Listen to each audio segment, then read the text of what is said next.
Good morning.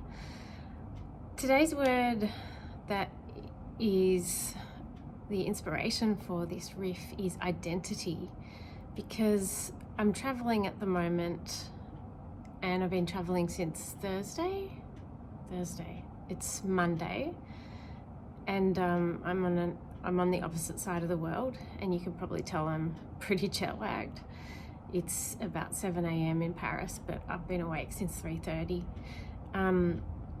The word identity is really important at the moment, because anytime you travel internationally, there's so much to do with borders and identity papers and names and nationalities, all these like personality and cultural and societal sort of labels that you must prove and have on paper to go anywhere. And the reason I'm in France is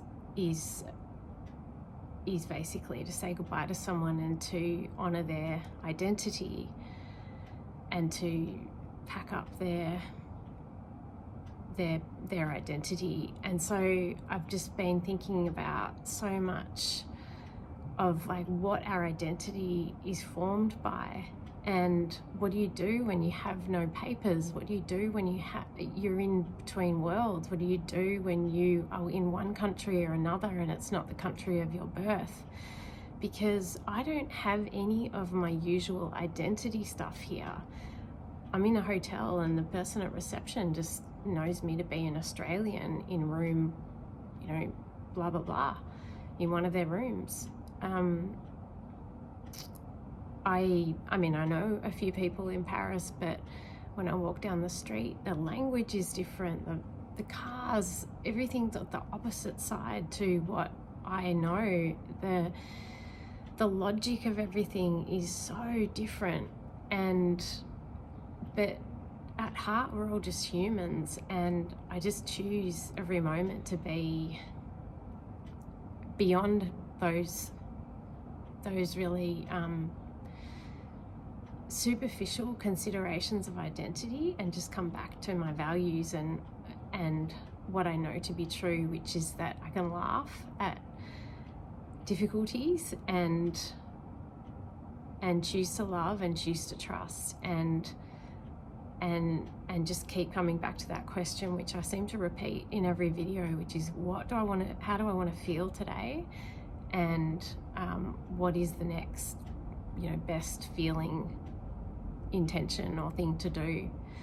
Because this is quite a challenging trip, but I am choosing to make it fun. And it is very liquid, our identity. I just think it's so interesting. Traveling so far, like internationally, is so good for you in many ways, because it pulls you out of all of your habitual environmental triggers and responses.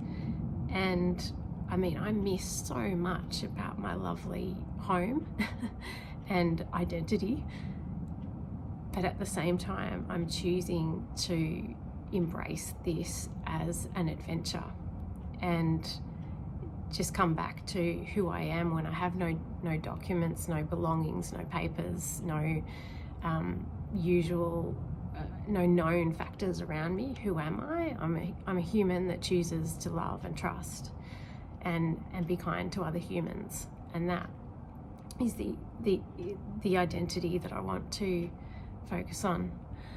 I'm not being very clear in these videos, but I think it's so interesting to get to the core of your identity when you're traveling, because it strips away all of the things that we do because they're habitual and our friends or our family expect them, and we've done them, and we're comfortable.